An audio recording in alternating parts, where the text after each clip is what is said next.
evening, Mustangs fans. Josh Redman here, voice of the Peoria Mustangs, for this episode of Around the Stable Coaches Show, joined by, as you can see, Associate Head Coach Blake Ortman. Blake, first and foremost, how are things going? They're going pretty good. We had a couple good practices this week and had some great life, a couple team meetings. So I think the guys' minds are in the right headspace right now. And coming off the second consecutive weekend sweep, 4 straight wins for this Mustang squad. St. Louis Junior Blues in town. Always a huge weekend when you play the Junior Blues, whether it be down in Afton or up in Peoria at the Owen Center. Overall assessment on the weekend, how did the coaching staff feel the boys performed? You know what? We're, as a team right now, I think we're trying to find our identity. I think we're in a little bit of a funk, but you know, they're finding ways to get 4 points every weekend, so you can't really complain. I guess you're just gonna have to go with they don't ask how many, and we're getting our points, and hopefully we can just get these guys on the right path. I think the players had a players only meeting on Monday, so it was good. They had a great week after, and it was actually the best that we've looked in a while. So hopefully that's what they needed, and we're just gonna keep chipping away here and try to get back on the right path.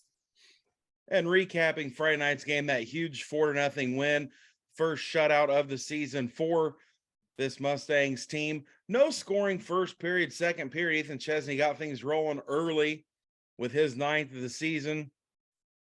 Then Tristan Trudell back-to-back power play tallies, one being on a 5-on-3, and then one a little over a minute later, the traditional 5-on-4 power play. How did you feel on the weekend? The power play and the penalty kill kind of really started clicking and greased their wheels a little bit. I think our power play actually looked pretty good. We kind of changed a couple things just kind of based off what they did on their kill. And then we actually made a couple changes in game. We noticed that they sent 2 guys out pretty high and, you know, they're not very active. So we figured our flanks would be able to get some good shots off. So we pushed 2 guys to the front. I just kind of take his eyes. And obviously when you got guys like Tristan and Ethan shooting, it's good to have more traffic there because those guys are pretty good at hitting their spots. So I thought our power play was good. We had some good movements, and obviously you saw the success and goals, which, you know, a lot of times you just see good repetitions and you're happy with that. But obviously to just see the results is good. And then our PK, I thought our PK did good. I'm not really sure on the numbers. I didn't check before I jumped on here. That was my fault. But no, they looked good. I think we executed what we wanted, that we set out to execute. And yeah, we're just going to keep working on it. And then moving on to the third period, Beckett Doyle with his 2nd of the season. At that point, it's just an insurance tally, rolling to that 4-0 win. Seeing Beckett Doyle get his first goal on home ice, how did that charge him up coming off of that? With puck kind of just laying out in the circle, and he took a whack at it, put it in the back of the net. Well, you got to give credit to the line on that one. I think they were all in the right spots, and they were rewarded for it. We had a guy, F1, created a turnover, and we had a support guy. We bumped it behind the net to him. They won a battle on the wall, and then we always tell our guys to chase the dots and find the honey hole, and Beckett found an open space, and the puck kind of just trickled to him, and then he didn't make any mistakes from there. He put it in the back of the net. So I think it probably charged him up pretty good. He's the kind of guy that likes, you know, he likes his points, and you know, it's good to see that line have success because they gel together pretty well. That's kind of our cone headline. So it was good to see them get one in the back of the net. And 4-0 shutout. Of course, you can't pitch the shutout with solid goaltending. Joanne Brophy turned aside 17 of 17 shots. And I know we've said it several times, but Joe just gets in that zone. And what was the goal for limiting shots on goal there Friday night? We talked about it as a team before. We wanted to only give up about 15. I think we ended up with giving up like 21 or something like that. Obviously, you try to set your expectations a little bit out of reach. Because giving up 15 shots in a game is pretty tough. Obviously, you can get shots from the red line and outside of the zone and stuff. So we tried to challenge them a little bit, and I think they were up for the challenge. Only giving up 21 shots in a game. I'm sure you can ask Joe. It's always nice when you're not getting peppered with 40 or 50 shots. So it was good, and I think we did a lot better in our efforts on blocking shots and just getting pucks out in general. And speaking of blocking shots, it seemed like this past weekend it was either SP Merck blocking a shot or Connor Brunn sliding over blocking shots. Those two really had a good weekend getting in the shooting lanes and clogging up the vision of the St. Louis Junior Blues shots. Yeah, that's kind of those two's identity. They'll do whatever it takes for the team, and those are 2 big-time leaders on this team. And, you know, SP skates with the Riverman every single day, and he's blocking shots out there. I think it's just second nature for him, and He's a warrior, and so is Brunsey. I think those two guys are two guys that you can look in the face and know what you're going to get every single day. And those are two guys that, if I was still playing, I would want to go to battle with every night. And looking ahead, fast forwarding 24 hours, Saturday night, 6-3 win, first period, kind of a seesaw battle back and forth. Trudell once again get the Mustangs on the board early in the first period. St. Louis came back and tied it up. Insert Ethan Chesney, and then St. Louis tied up after 20 minutes of action, 2-2 tie. What was the vibe like with the boys coming off the ice and getting ready for that second period? Actually, a little bit disappointed. I thought that was our worst period of the weekend. I know we had 2 goals, but the goals that we gave up were kind of our own fault. We kind of created those problems for ourselves, and the players knew that. They knew right away. We didn't have to say much to them. We just kind of talked about it in the locker room, and a couple of guys spoke up as well. And it was something that they knew that as a group they needed to kind of come together and decide that they weren't gonna play like that anymore. And I think they responded pretty well in the second. And in that second period, you speak of insert Joey Rancilio, first of 2 shorthanded goals. What can you say about this young man and his tenacity on the penalty kill and sticking with the plays like he did? Joey's a player that we like to call a robot. He does everything we ask. He does everything the right way. He gets every puck out. He blocks shots. He just does all the little things that, they're not really, you can't really teach those things. They're just kind of second instinct for him too. And he's the kind of kid that is just a sponge. He soaks up everything that we teach him. And he's a player that you can trust in any situation. I think, having Chris Candilas out last weekend, we needed a flank, and Joey's a guy that we thought right away you could insert right there. And he's also a guy on the power play that you can throw net front or bumper wherever you need him. And he's a smart enough kid that he can play anywhere. So it was good to see him get rewarded. And, with the efforts that he gave on the PK, it was just actually very, very good to see him get rewarded, because I think he got two on the PK. So it was just good to see. Yeah. I can say it one more time if you want. It was good to see. But Tristan Trudell with his 10th power play goal as well. As we talked about, the power play just really clicking. Fast forward third period, Joey Rancilio one more time, shorthanded goal. Perry Lagatou's putting the cherry on top of the sundae. Something that doesn't ever show up on a score sheet or a game sheet. I want to talk real quick about J.D. Duenwald in Saturday night's game. It seemed like he was more of a physical presence, and he was getting his nose inserted into plays, finishing checks. Is that what you guys were seeing as well?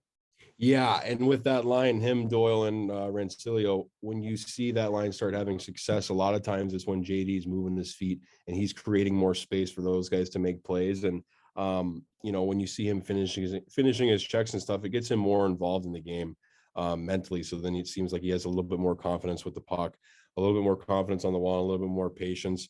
So it's obviously good to have more than one line going, because there's a lot of nights where we only have one line producing for us. So seeing that line produce last weekend was a good thing for us as a coaching staff, and we're feeling good about that line going forward.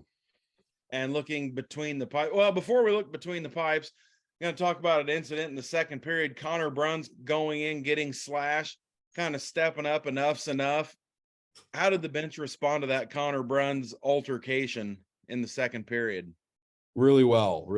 Like I said earlier, I think Brunsy's a warrior, and he's sneaky. I don't think he's very sneaky tough anymore. I think he's had 2 fights and he's done very well in both.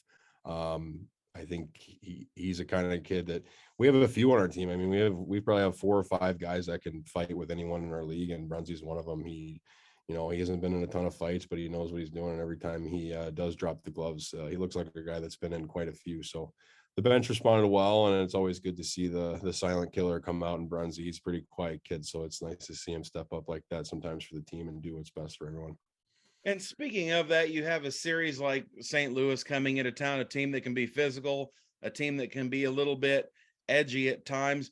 How do you keep the guys just kind of reeled in and make sure they pick their spots in a situation like that?